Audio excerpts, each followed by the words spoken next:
Good evening. This is Robin Schuldenfrei. I'm Tangen Lecturer of 20th Century Modernism here at the Courtauld. And I'd like to warmly welcome you to our event, Iteration, episodes in the mediation of art and architecture, which is part of my ongoing series, Modernities, Architecture, Design, and Theory, as well as the Architecture Cultures Cluster at the Courtauld. We're being hosted by the Research Forum and at the Courtauld, and I'd like to especially thank the Courtauld and the Research Forum team for all of its support behind the scenes. We will have 4 presentations this evening. And at the end, I would like to followed by a panel and a Q&A with the audience.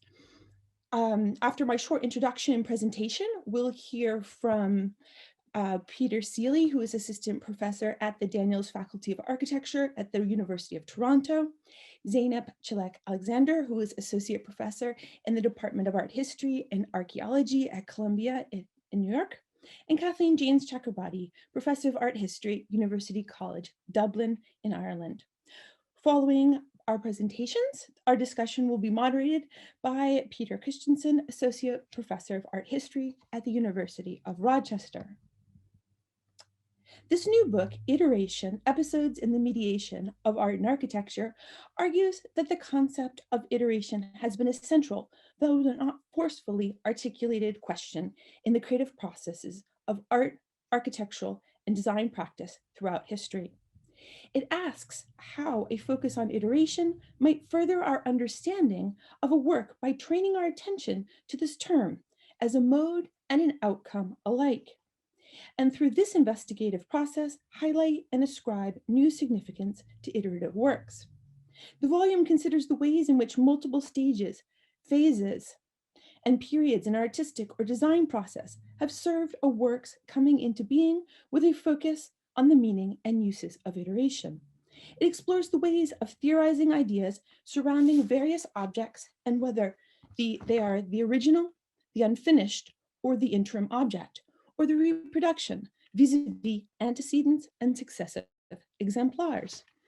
It asks how a closer look at iteration of a single object, whether art, architecture, or design, might reveal a new insight into the production of other works, whether the production of the works or the production of thought alike.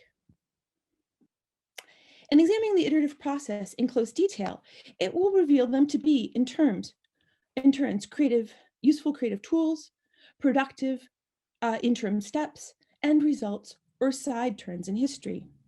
The essays in this collection present a varied number of close studies in art, architecture, and design history, photography, and media theory, using archival and historiographic research, material studies, and critical theory to contextualize artistic and architectural production. Iteration can be revealed in different ways depending on the context.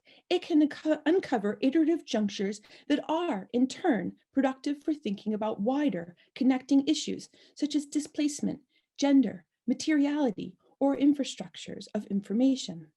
Notions of origin or an inaccessible original are also germane to discussions of iteration. Key are the roles of writing, the use of media, and relationships between object, image, and reproduction. Seeking to highlight the latent instability of art and architectural objects more generally, this volume questions the status of objects as unique and immutable works by examining their predecessors and their afterlives, and thus their roles as organizers or repositories of meaning. This meaning is often better accessed at the moment of an iterative slice than as a monolithic work. Is a building, even when completed, ever finished? Or is its image its most fixed object or aspect, whether it continues to subtly change through use or through successive interpretations made by its ever-changing surrounding society and culture? For some authors in this collection, iteration is a process, a productive variation of a theme or a transfer from one form or media into another as a distinct end in itself. For others, iteration is a process still in progress, a method more than an output. Modes of making can be productively repetitive with slight differences, providing the artist with insight that lights the path to the final object. In a colloquial way in which iteration is referred, it is the proliferation of outputs in the creative process, the drawings gathering on the studio floor, or the early models collecting dust in the corner. Some of you may have iterations of your own work simultaneously, similarly strewn about. One purpose of this volume is to open up the uses and meaning of productive difference, and yet still allow for the precision of certain methods of making or outcomes. That which gets removed in the iterative process can be just as crucial to the outcome in the subsequent editing out or erasure, revision, replication, or reproduction the object undergoes. Our essays provide a refreshed lens on the inventiveness of creative processes, past and future. This volume's goal is to substantiate iteration by exemplifying it while also leaving open possibilities of an as of yet formulated notions of it. Iteration as a term and a concept is broad enough to encompass all of these conceptualizations of it, and in our technological age, allow for its future use. I'd like to take this opportunity to thank the other scholars who contributed to this volume. Michael Geim examined Gottfried Semper's understanding of architecture as a spiral of recurrences, which takes into account the iterative relationships that connected architecture's origins, transitions, and transformations. Peter H. Fox explored the multifaceted output of Bernard Pankow, an Art Nouveau designer who mediated between ornaments' uses as a binder of the period's surfaces, objects, and graphic design, and the modular seriality desired by modernism as a means to investigate the premise and promise of iterability around 1900. Molly Warnock examined the notionally infinite iterations and alterations of mechanical reproduction in the Hungarian-born French painter Simon Hantai's late works, specifically the photographically based and digitally transformed iterations of previously completed paintings, the originals of which were then destroyed by Hantai himself. Mike Ricketts traced the complex history and dramatically shifting identity of a ship, which, as a result of multiple resales, reflagging, and remodeling, has taken on successive iterations, including as a prison barge, shown here, floating quarters for troops, and accommodation for Niger Delta oil workers. Timothy Hyde contributes a coda examining the durational dimension of iteration, invoking George Kubler's The Shape of Time as a framework for understanding iteration's interchronic pause, a precise temporal distance between the actions of production that define it. By linking iteration with duration, Hyde offers a renewed capacity for describing change through temporal distance between making an object and its subsequent reception or interpretation. To sum up, iteration as a concept actively participates in the incomplete project of modernism. Rather than arriving at a fixed notion and definition, to understand the very nature of iteration in the face of changing technical and creative culture is to accept the productivity of its pliability and its non-static nature. With the acceleration of culture and technology alike, the future may, in fact, be subject to an ever-increasing iterations of iteration itself. And now I'd like to present some of my own research within the context of the volume. Modern production and reproduction technologies formed the conceptual and artistic basis of Laszlo Moholy-Nagy's multivalent practice. Across his oeuvre, his artworks substituted one set of operations or materials for another, resulting not in the exact reproduction of works, but rather a form of remediation, of bringing a work from one media into another. That was iterative. Perpetually renewing one artwork into the next, Molinage rarely arrived at an end point. And continually seeking to activate the technologies of his age, he made them productive for art. These iterations in Molinage's work traverse painting, printmaking, here a linocut and a dry point etching, collage, film, kinetic sculpture, stage design, and photography. While the subject of reproduction techniques has been widely considered with regard to Molinage's oeuvre, his photograms, unique, original objects, have been a blind spot in this discussion. The concept of production and reproduction is, in Molinage's theory and in his artworks alike, an exploration of iteration, more specifically, one of revaluation. Importantly, his photograms do not contradict the greater conceptual framework of iteration, but rather support it. A prime example of Molinage's theory of production and reproduction are his so-called telephone paintings. They consist of abstract geometric crossed forms on a white field using the modern materials and technology of the advertising industry, enamel on steel. They were communicated by Molinage to the factory via gridded coordinates and a color chart indications laid out on a graph paper, resulting in the production of enamel paintings in 3 sizes, but otherwise identical, without the direct touch of the artist's hand.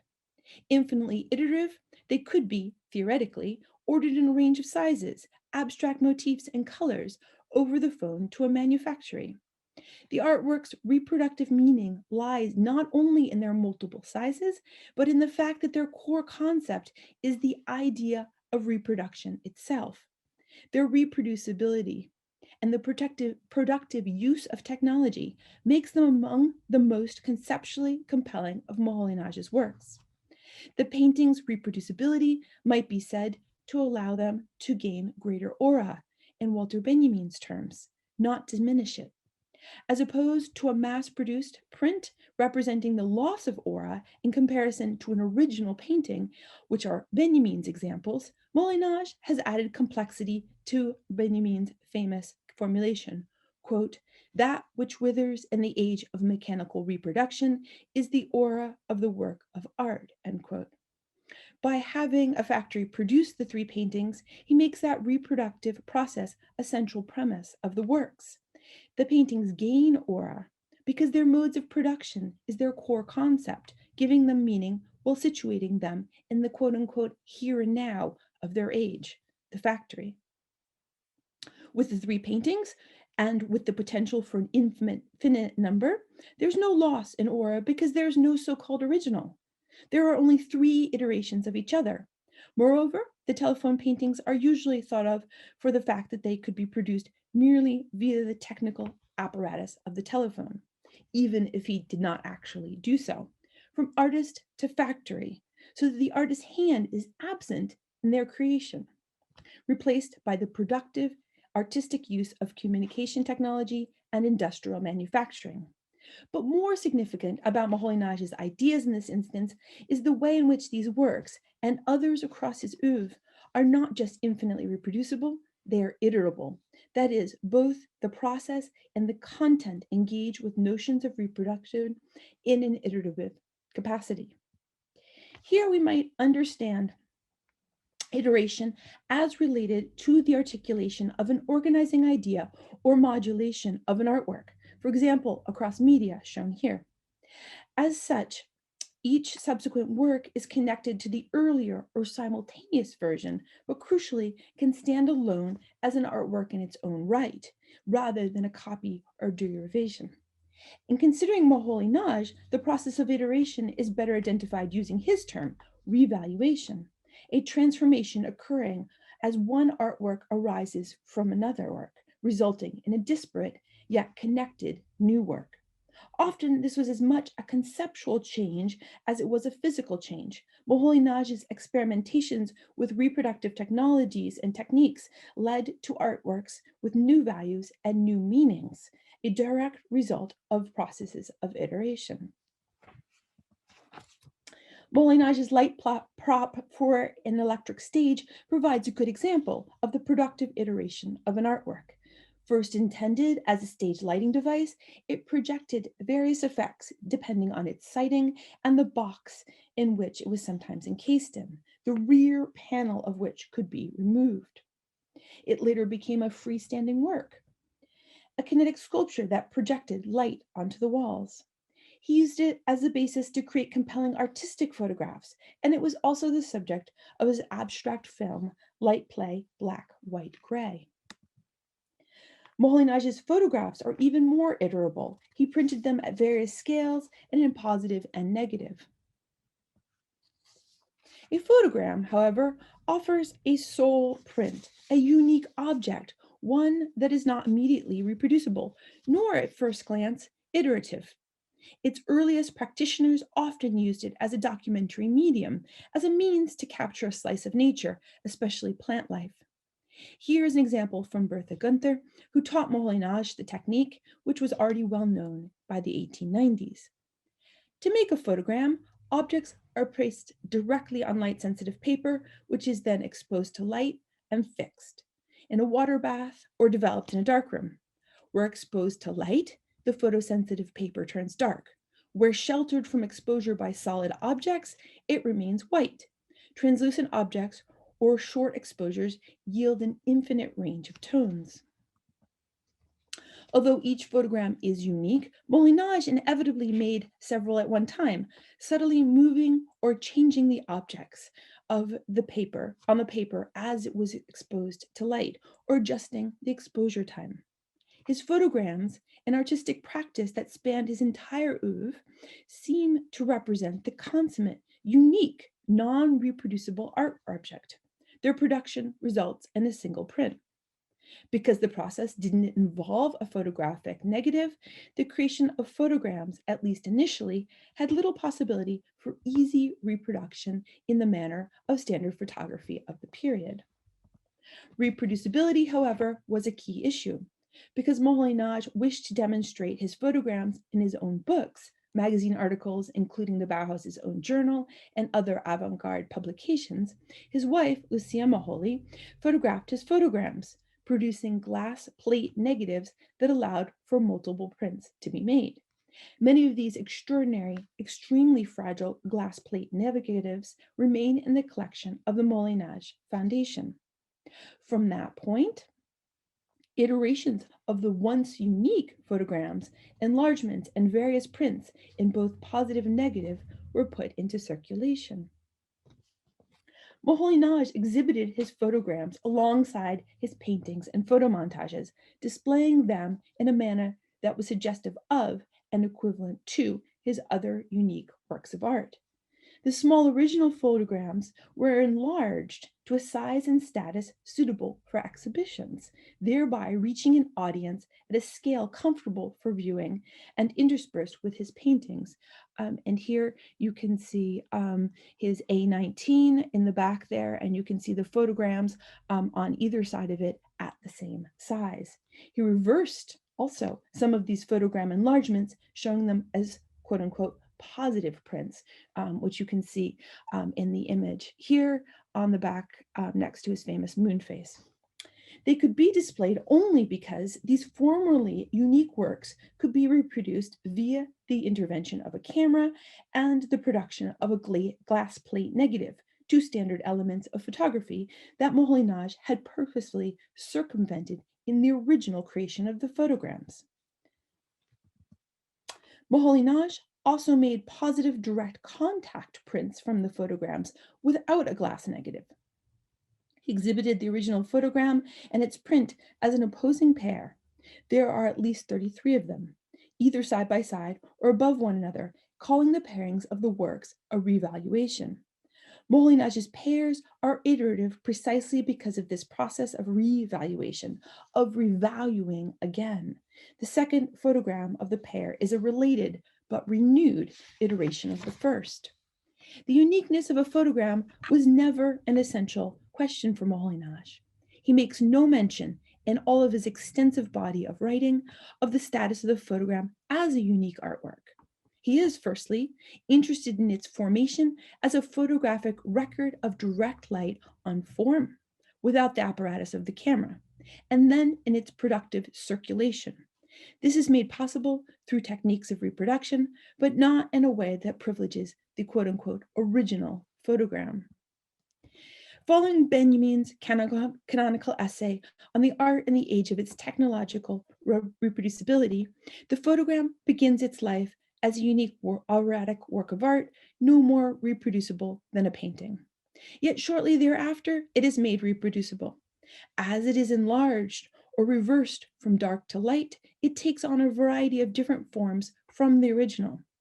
However, these should not be read as debased reproductions, nor are they copies, or, in Moholy-Nagy's eyes, any less valuable either conceptually or practically. For Moholy-Nagy, there was no originary artwork, only revaluations, and as such, each was just as important or just as erratic as what might be understood as the so-called original. In conclusion, his engagement in remediation and reproductive processes gave rise to artworks that questioned and reevaluated the core concepts, copy, erratic original, reproduction, of the modernism of his age. Thank you. And now I'd like to invite the next speaker, Peter Seeley, to begin. Thank you very much, Robin, and good evening to all of you here today. Let me start by saying what an honor it is to be included in this volume and how much I appreciate Robin's vision, her patience, and her support as I brought my ideas together in my chapter, which is entitled The Image as Iteration.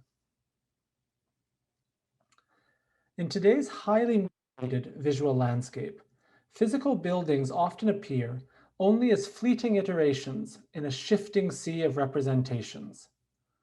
While buildings have always been linked to their representations, and vice versa, such chains of mediation have usually privileged the object for its concrete reality, relegating intermediary images to the role of documentation. And yet, architecture can never quite shake the lingering suspicion that it cares more about images than buildings. In spite of certain artisanal and phenomenological reactions, this has never seemed truer than today. Does an architecture defined by the images it produces endanger the agency of the physical objects around which it is supposed to be created? On the contrary, I believe that one of the fundamental roles of a building is not only to be representational, but also to produce representations of itself. In fact, architecture's greatest source of agency lies in its ability to generate multiple iterations from a single presence. In a 2015 Chicago Tribune article, Blair Kamin described the controversy over an AIA Chicago award given to Juan Moreno's El Centro building. The jurors had made their judgment on the basis of photographs supplied by the architects, top right, in which the building's unsightly rooftop air handling units had been removed. According to juror Matthew Cheney, there's a little line somewhere, and this little maneuver crossed that line. This kerfuffle encapsulates the very persistent fear that our contemporary image-centric architectural culture is somehow hazardous and immoral. We seem to be facing twin dangers. We suspect, and in fact we know, that buildings often look nothing like the images which claim to represent them. Such supposed falsities add to the widespread belief that architects are insouciant when it comes to truth. However, if the absence of truth in imagery can provoke a moralistic panic, then so can its overabundance. This is especially true of photorealist renderings, whose goal seems to be to render architecture and its image indistinguishable. In their worst examples, such images tend to reek of commoditized falsehood, testifying to contemporary architecture's servitude at the hands of image-conscious developers.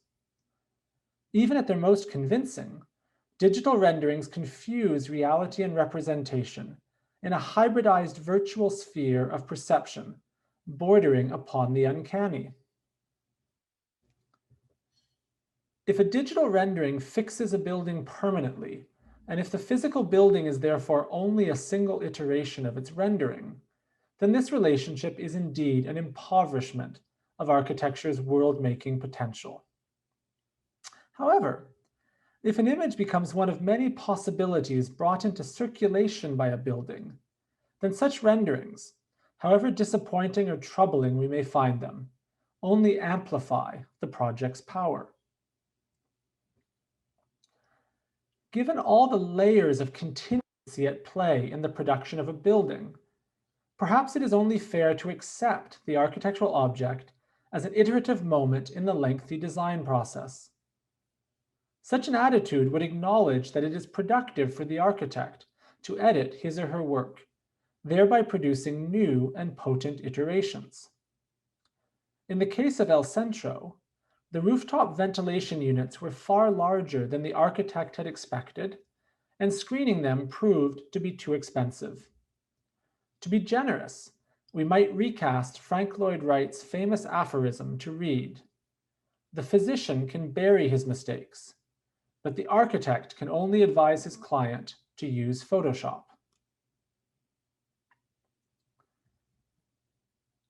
In other instances, images produce iterative reworkings of a building before its completion. In 1924, the German architect Erich Mendelsohn visited the United States, returning to Europe with the material for his 1926 book, America, which often showed buildings under construction.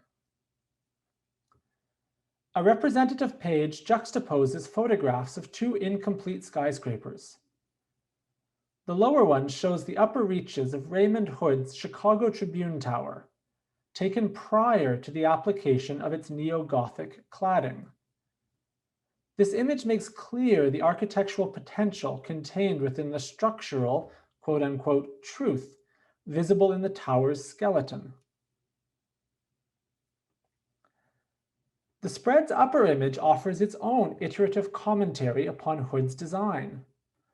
While the concordance is far from exact, the skeletal view of an anonymous tower in Detroit clearly echoes Walter Gropius and Adolf Meyer's third-place entry for the Tribune Tower competition, suggesting a transience to modernism's apparition in its dawning moment.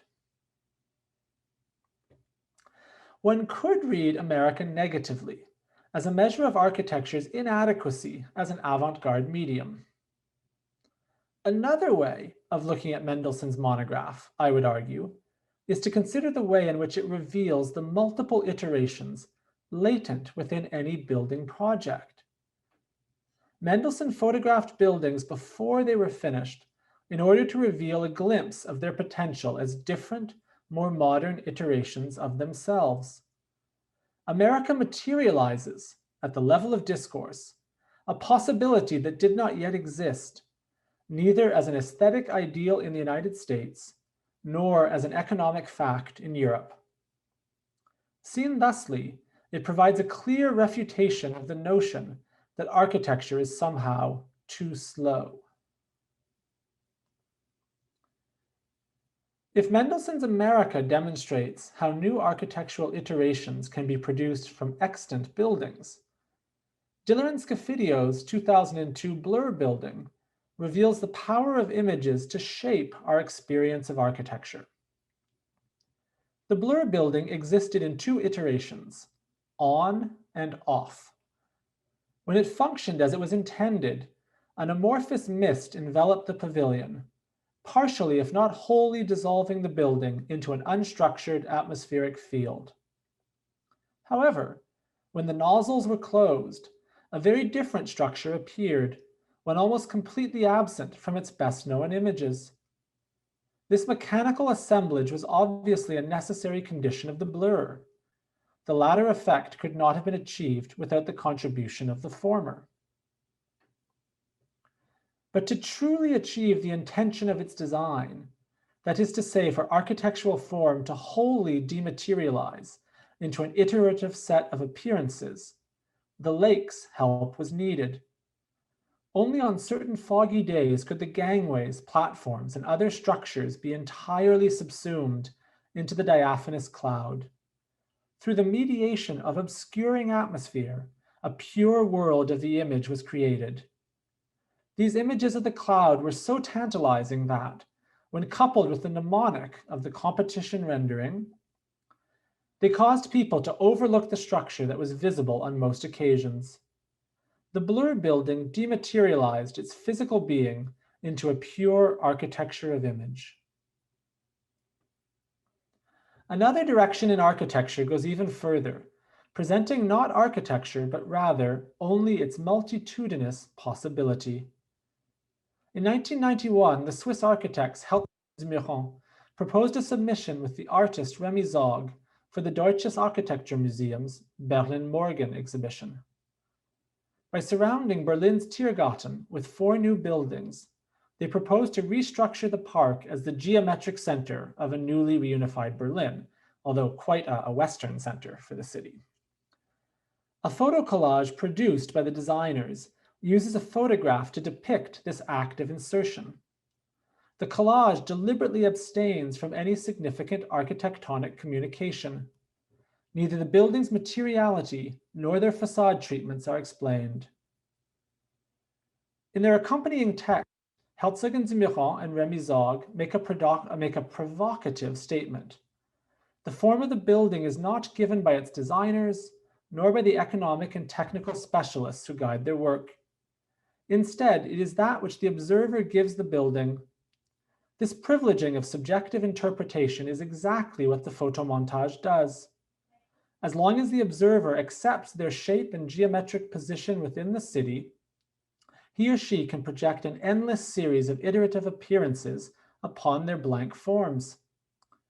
This iterative potential is firmly bounded by the slab-like forms given to the 4 towers and the viewer's own repertory of architectural appearances.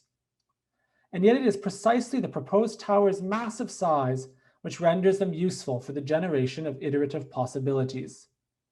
Operating beyond the scale at which architecture can easily be assimilated to our expectations, the imagination is forced to take flight. The juxtaposition of blank buildings with the detailed background photograph invites the viewer to imagine further acts of transformative urbanism. As the few examples I have shown confirm, architecture has always relied on images to reach its full potential. By not fixing a definite image, architecture's disciplinary agency is paradoxically increased. Whether built or unbuilt, architecture's power is amplified by multiple iterations, which it inevitably brings into circulation.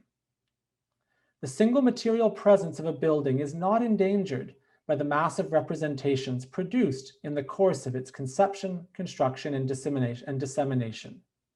Rather, it is through such iterations, each with its own degree of materiality, that architecture achieves its fullest possible affect. Thank you very much. Hi, everyone. First, let me start by thanking Robin. Robin, it was an absolute pleasure to work with you, and it was nice to see friendly faces, however briefly, at the beginning of this event, and thank you everyone for coming. My contribution to the volume tries to make sense of the kind of iteration found in botanical collections, such as the herbarium in the Royal Botanic Gardens at Kew, a collection that holds pressed specimens of every known plant species. However different the processes that gave rise to this particular regime of iteration may have been from those examined in the other chapters of the book, the iterative impulse in the Kew herbarium is unmistakable, and one could argue even maniacal. There's every possible permutation here of every known plant genus and every species of that genus. And yet this maniacal project is carried out in the most methodical manner imaginable. The 7 million specimens carefully pressed onto standardized sheets of paper and meticulously labeled with information about each plant's whereabouts are neatly filed away in hundreds of cabinets and the 5 buildings especially designed for them. What does this particular kind of iteration do? Or to be more precise, what did it do in the 19th century when it was designed? That's the question I'll try to answer in my 10 minutes.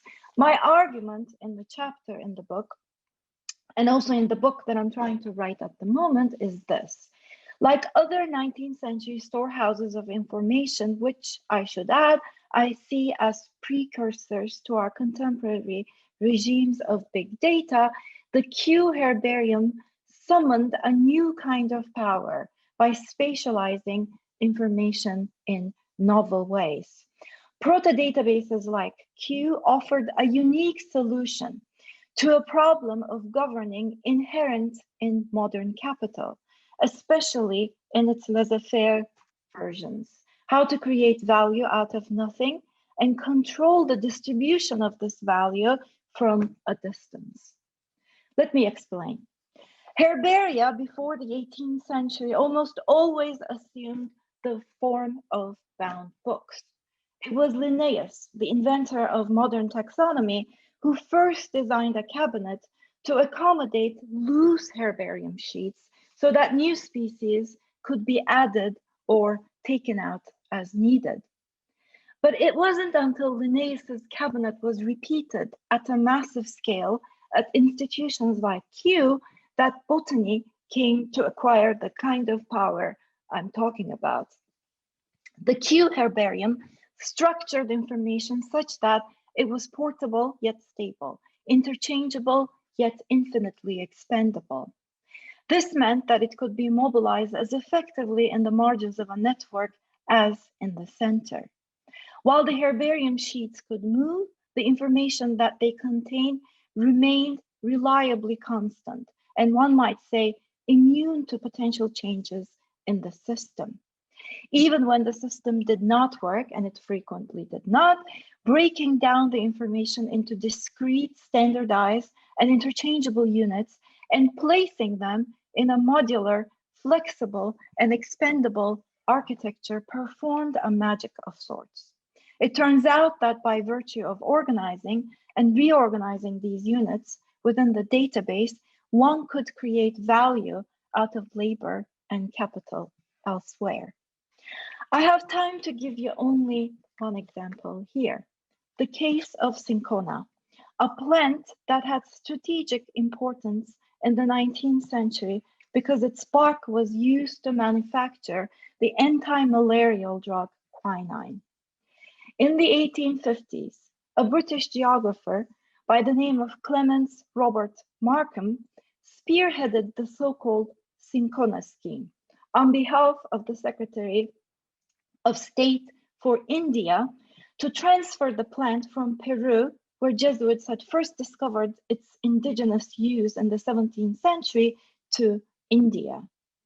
Confronted with an unpredictable monopoly and rumors of the plant's extinction at mid-century, the British government charged Markham with identifying the bitter quality species in the Peruvian forests and collecting seeds, stems, bark, and live plants.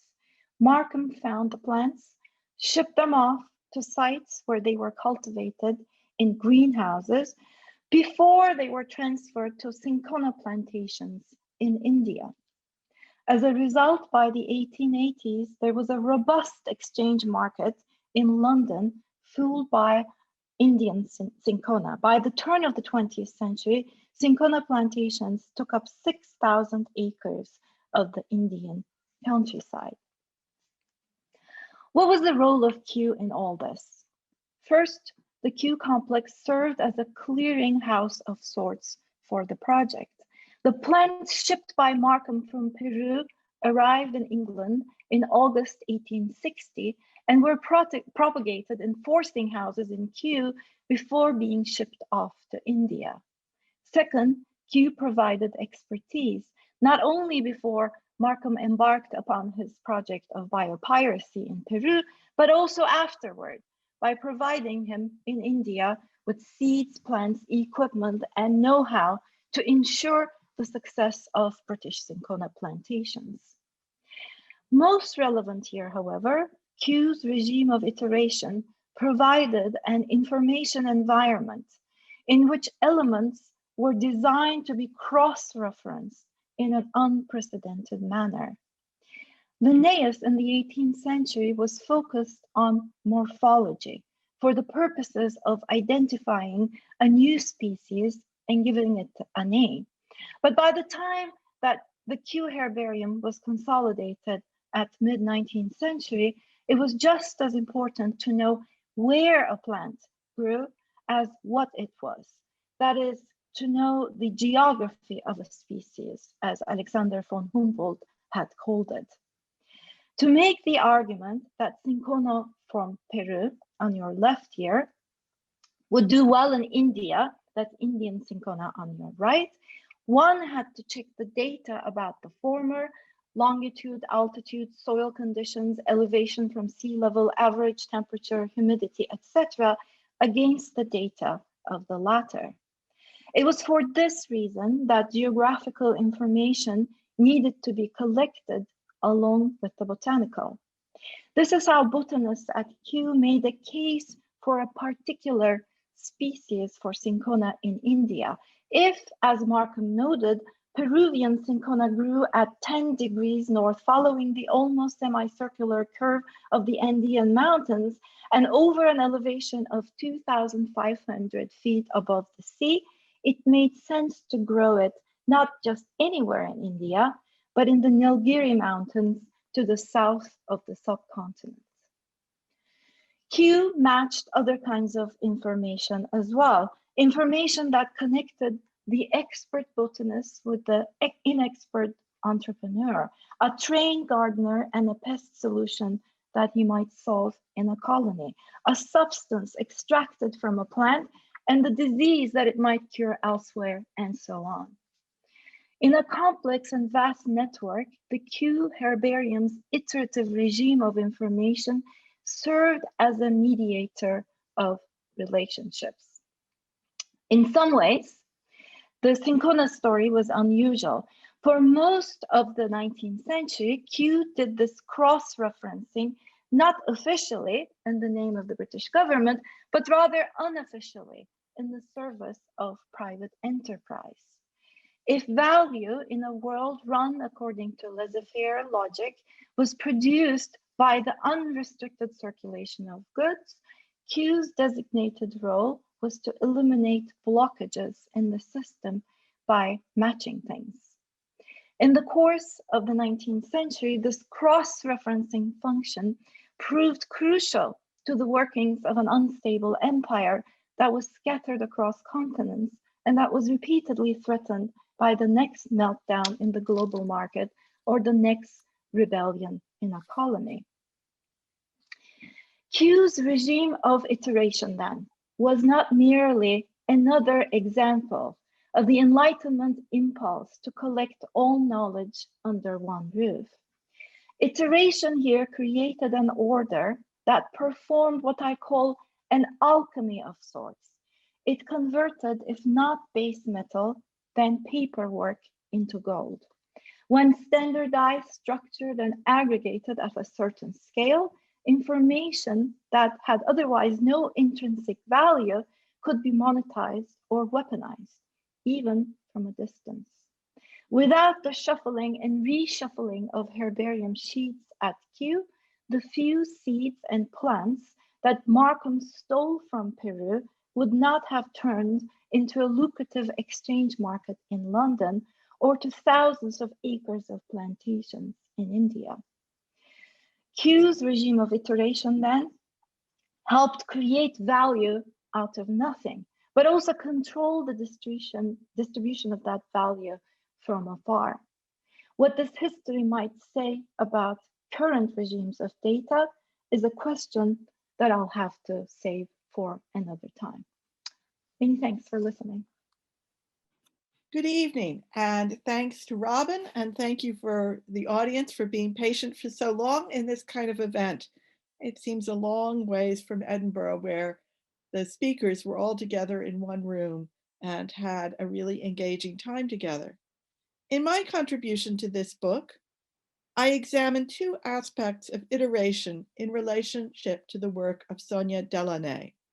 The first was the extent to which, having made the breakthrough to abstraction in a quilt stitched in 1911 that I'll show you in a moment, She continued for the rest of her life until her death in 1979 to work with the same basic themes.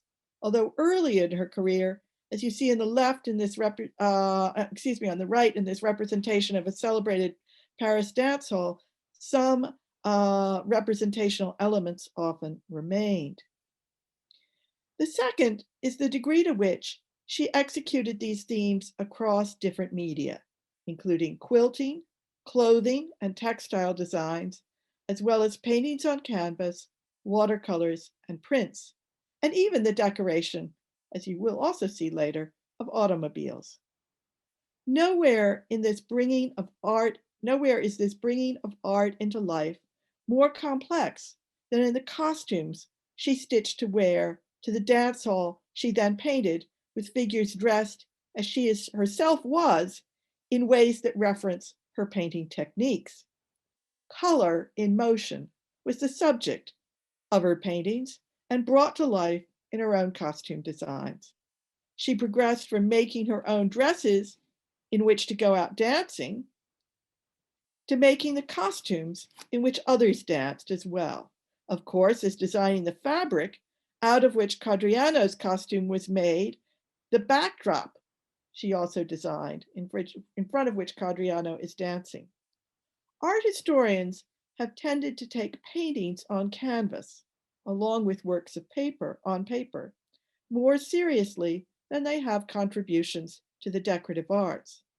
But I argue in my chapter that in Delaunay's case, that misses the point of bringing art into life.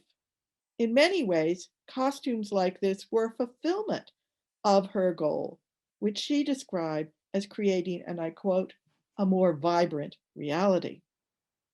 There is, of course, also a gendered dimension to valuing the work of male painters over that of female artisans and designers, and especially over art designed to be worn by women. This literally buys into an understanding of art for art's sake that also ignores its economic underpinnings. Delaunay engaged in most of her diverse array of design activities in order to support her family at a time when the paintings of her husband failed to accomplish this. Indeed, Robert never made a major economic contribution to the family's livelihood. Until the Russian Revolution, which she welcomed, the couple had lived quite well off the rental income of apartments in St. Petersburg owned by the uncle who had raised her and paid for her education in Germany and France.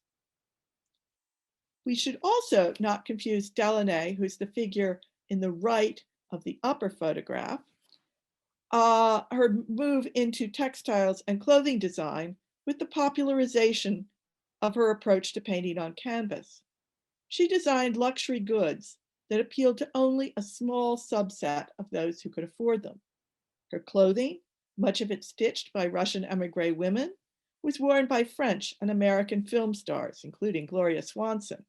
And Ise Gropius and Louisa Mendelssohn, the wives, of course, of Walter Gropius and Eric Mendelssohn, it never attracted the consumer enthusiasm generated by contemporaries such as Coco Chanel. Even the textile designs she developed for the Dutch department store Metz & Company were issued in small editions, in part to retain their elite appeal. The paintings in the view at the top, some of them are by Robert, but the central one, they are his. But note the car as photographed in front of Robert Mallet Stevens's transportation building at the 1925 World's Fair in Paris. And note also the carpet, which is another contribution to this design. But we should not let the luxury niche into which her business activities fell detract from the increasing understanding of her importance in the development of abstraction in European art. She was highlighted in the Museum of Modern Art exhibition several years ago. The quilt is on the left, by the way. Peg Weiss demonstrated years ago that the decorative arts provided a major impetus for the development of abstract painting in the case of Delaunay's great friend, Vasily Kandinsky. The transition from the quilt you see on the left to the canvas on the right only took 2 years. There's a major shift happening here in how areas of color are shaped and how colors are juxtaposed. This represents an important breakthrough in her work and provided the foundation upon which all later iterations would be built. Furthermore, once we can appreciate her quilt for the breakthrough it represents in the development of abstraction in European painting, we are better placed to build a more inclusive canon that also includes works like these two quilts made by Martha Jane and Annie E. Petway, two African-American women from Gee's Bend, Indiana, whose eye-catching compositions are closer to those of European artists like Delaunay and Gunther Stutzel than almost anything else made in the United States in the interwar period. Thank you.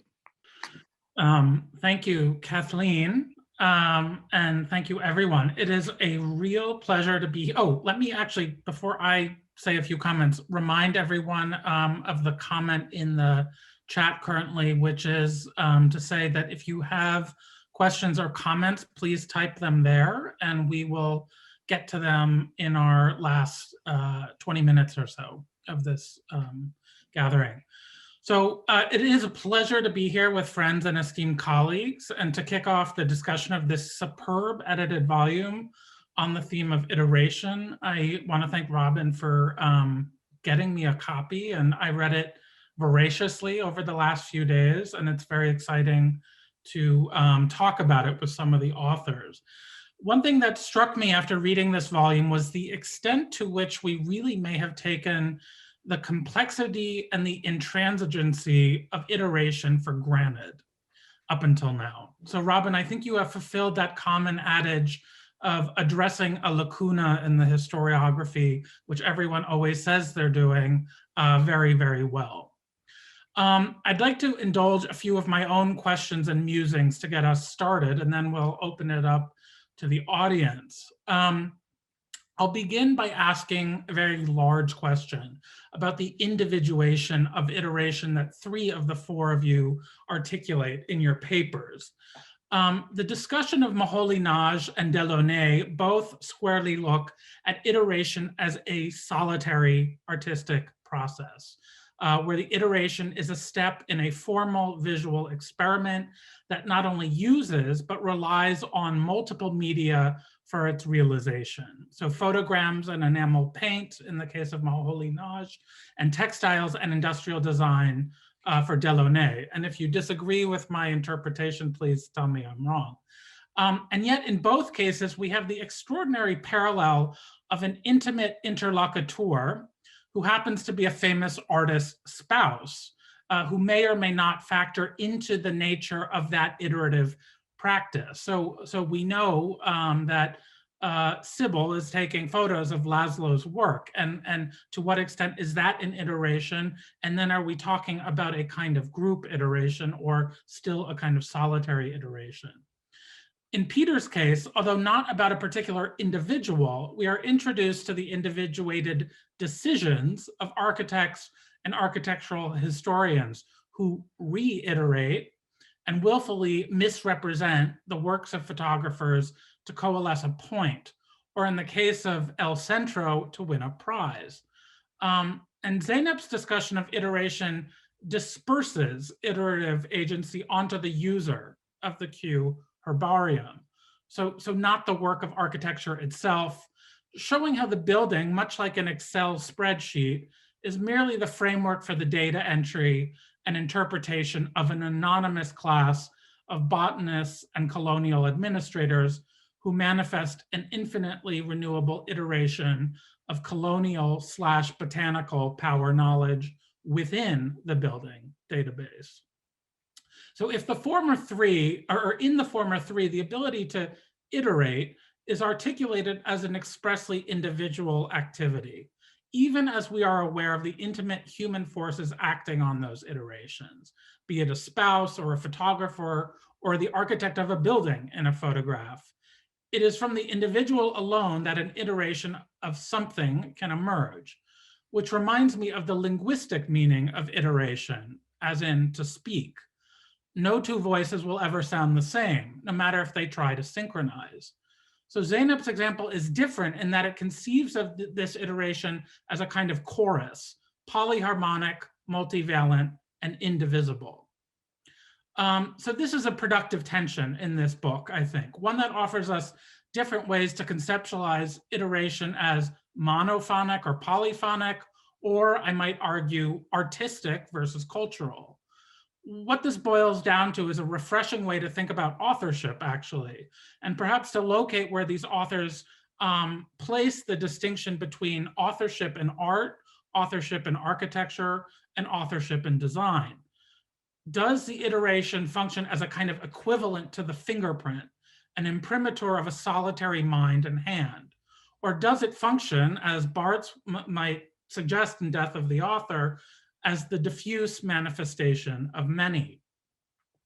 So I would love to hear the author's thoughts on this tension, and if they do indeed adhere to one concept or the other, if either. And I would like to piggyback on that a question about emancipation.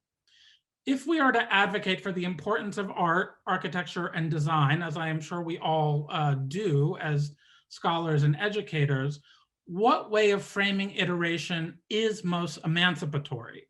One that places it squarely in the hands of the individual, or one that places it in the collective? Do either presuppose a destination? So with that, I will turn it over to the panelists. Thank you so much, Peter. That was a really rich response and comment. Just a slight note, so I'll just go first really quickly, because I just want to correct a slight slip of mouth, and that is that it was at that point Lucia Moholy, not Sybil, who was. I'm sorry. Yeah, no problem. But I think that's such an important point, and for reasons of time in my 10-minute presentation, I couldn't give her the full credit. And where it's really important is Moholy-Nagy's production reproduction essay, and the way in which she really helped foster the formulation of that really important key essay, as well as all the discussions that they had in Lowland, in the Rhone Mountains, when he was making his photograms, when he was really emerging in terms of a more a much richer practice than a lot of his painting, and he sort of stops painting a little while after. So I think you've absolutely, in the case of Moholy-Nagy, that collaboration, and I think also the richer environment of the Bauhaus subsequently too, becomes really important in that iterative process, that it's not, of course, the single male genius, and particularly with Moholy-Nagy, especially not the case. And so I'd love to hear others also comment in response to Peter Christensen's really, really rich remarks. Perhaps I could go next, since I was mentioned in that first coupling. And of course, Sonia Delaunay is working with her husband. One of the most interesting aspects of that collaboration, I think, is when she does set designs in the 1920s, and his paintings are hanging in the background, which set and costume designs. So her textiles are all over these Paris movies, but his paintings, including of the Eiffel Tower, are hanging in the background. And she's really trying to put him back on the map where he isn't at that time. She's also plays a really interesting role as a native Russian speaker. She was born in the Ukraine, raised in St. Petersburg, trains originally in German, in which she's fluent, and then goes to Paris. And she's a very interesting figure in the dissemination of French modern painting from right before World War I back into Munich and Berlin, because she has both Russian and German.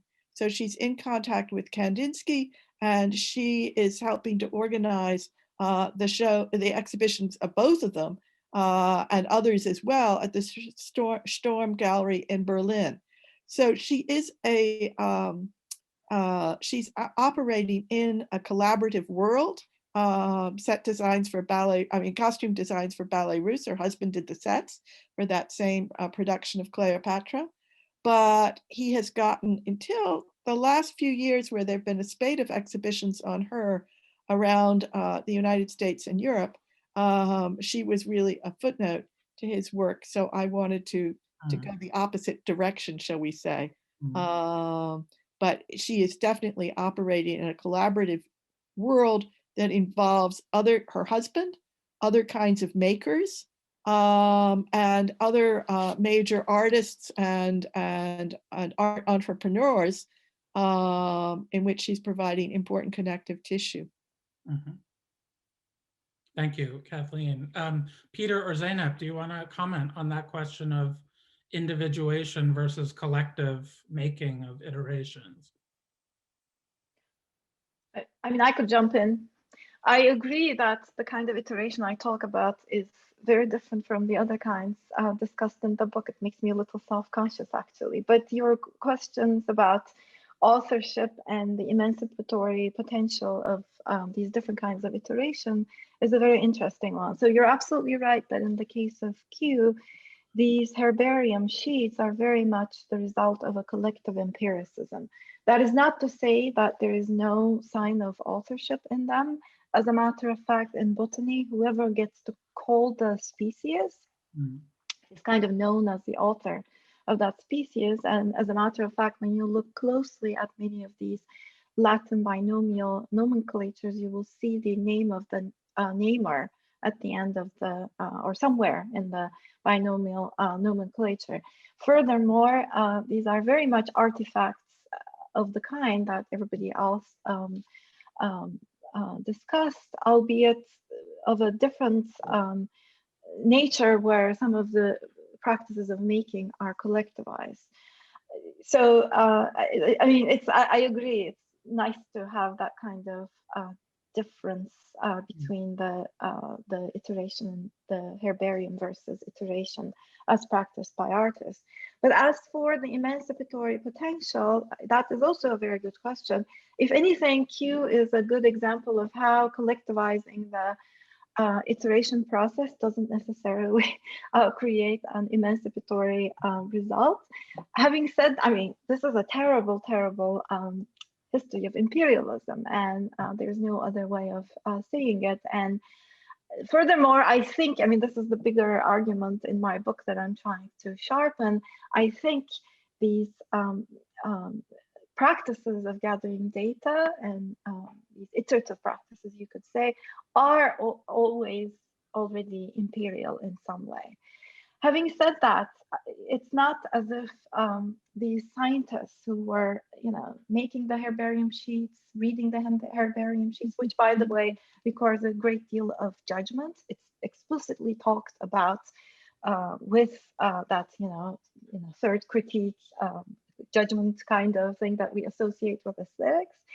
They were not necessarily knowing participants in this regime of imperialism. So I think when you ask the question about emancipation, it's important to ask who's being emancipated. Clearly, the workers who were put to work in the Indian plantations were not, but actually for the scientists who were laboring in Q were doing so in the name of science. So it's just the usual story about how ideology works.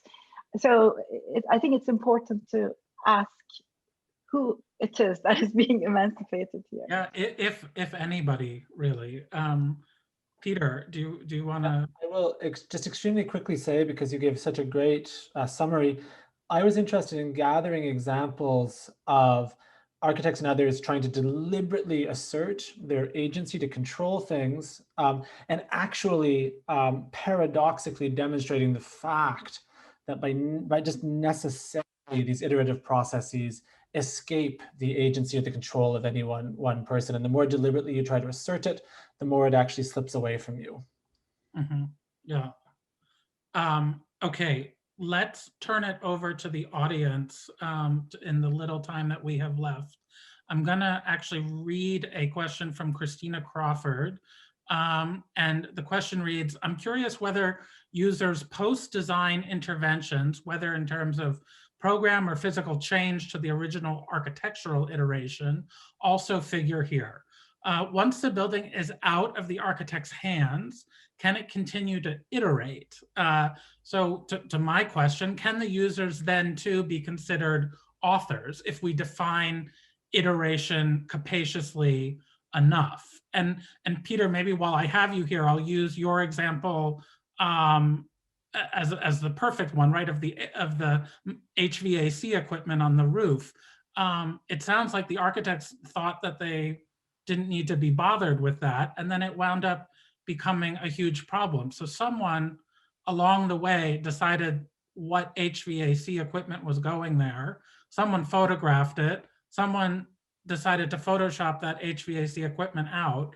So we're dealing with lots of actors here. And then do you then, I mean, in addition to your construction of the building as any moment in time an iteration, right? So including the imprimatur of the user, do you also then have to talk about kind of iterative authors automatically? Absolutely, and I should note that this is a university building, and the images that the university publishes of it are very, very different. They're happy to show that there's, this great machinery on the roof, or at least they're not bothered by it. And I think that also speaks to the fact that a university is perhaps a certain kind of user that's different, that is kind of on a spectrum of agency and individuation and institutionalism. But certainly, and I think this thing just spirals off in so many different directions, which is what I find so fascinating about the way that a building or an object or an artwork very, very quickly escapes from the original intention of its quote unquote author, if we will. Mm-hmm. Robin or Zaina, but maybe we can use the flattened flowers that you both have as a way of thinking through a link in terms of this, the building being constantly iterative. So maybe actually pushing back on Timothy Hyde's proposal that there's an interchronic pause, right, that marks moments, but rather a kind of perpetual iteration. I hadn't thought, it occurred to me when Robin was presenting how there are parallels between the pressed flowers and the pressed photograms. I mean, in the case of the herbarium sheets, I can say, in terms of this idea of use, there are these sheets that are called type specimens. They're not necessarily the most ideal specimen, but whatever was the specimen through which the botanist named the species is called a type specimen. And they're so important that sometimes they themselves fall apart, and instead a drawing of it remains. And so the iteration keeps going after the moment of naming, which I think is something like what is being talked about here. Mm-hmm. Robin, do you have any thoughts? No, I'm really interested in the way in which several questions in the chat are approaching some really interesting ideas in terms of, in saying it in different ways, but Christina's question about users and a question or a comment from Fidel Meraz about dwellers, and then Yasmin Benyamin's has a question about mass production and sort of mass customization. And so I think that's a really important point that wasn't fully fleshed out in the book, but I think there is a really important part, and that is again what you were hinting at too, Peter, is the human aspect and what happens afterwards. What is the afterlives of some of these buildings? So I really like some of the way people are thinking about that in the audience. Yeah. Can I maybe also, I want to rope Kathleen in here for a minute. Mark Crinson has, as usual, asked a great question. And it is, what is the opposite of iteration? I mean, since we're working to define this term today that has been kind of overlooked, maybe we can also work to define it by its opposite. And Mark is suggesting that, a word beyond uniqueness. Wouldn't they, he says, wouldn't they include such concepts as situatedness and failure? So Kathleen, any thoughts on that? Yes, I mean, I think actually that one of the reasons, there are multiple reasons why Sonia Delaunay has not been taken as seriously as an artist as she might be. And one is that in the 70s, in the 60s at least, she's producing work that's not radically different from what she did in the 19 teens. And I think the thought on that would be to look instead at an artist like Rembrandt or Titian or even Turner, who clearly progresses over a career and whose work is clearly different at different stages. Now, that's not very applicable to architecture, which is the centerpiece of a lot of this discussion today. But there are certainly architects whose work also, Le Corbusier's work, it changes over time. But I think there's a celebration of a heroic old age in painting. Monet also. And I can remember when late Picasso was thought to be junk, but then a lot of painting in the 1980s was based on it. And so it suddenly was quite okay. My father could remember when late Monet was thought to be junk. So we change our interpretations depending on and allow people to continue transforming over time. But she arrives at a set of ideas that she then experiments with more in different media than in changing the fundamental idea. And that it has not been the kind of thing that we've historically lionized over, especially when you live that long. And one of course, the interesting things about women who are innovative designers is that they tend to live to be more than 90 and sometimes top 100. And so she has a lot of time in which to repeat herself. So when she does another car in the 1960s, what's really different about it is not her approach to decorating a car, but that the car is so different, that the technology of automobiles has changed so much in 40 years, or the appearance anyway of automobiles has changed so much in 40 years. Yeah. Okay, well, I guess, we'll leave that there dangling as a thought, and Kathleen got us started to think about iterations opposite. I think, unfortunately, we have to wrap up the questions now because of time. I did see, Robin, one question about maybe publishing the question, so maybe Courtauld can do that because we've had some excellent questions, but I'll pass it back to you, Robin, to wrap us up. Absolutely. Thank you. Thank you, Peter. So we are recording this evening. And so if you have colleagues or students who you think would find this session interesting, I urge you to check back the Courtauld's YouTube channel in a week or two. It usually takes to get us up there. I'm delighted to do that. Secondly, if anyone would like the transcript of questions, I'm very happy to share them. If you could just email me personally, you can find my email address at the Courtauld website. Finally, I just want to thank all of you out there in the audience who made the time to join us today. I know there's a lot of Zoom going on right now, I've heard. So I really appreciate people tuning in. I want to thank all of the authors in the book, and also Peter Christensen for moderating, and the Courtauld and the Research Forum team for hosting. Thank you so much, everyone. Goodbye.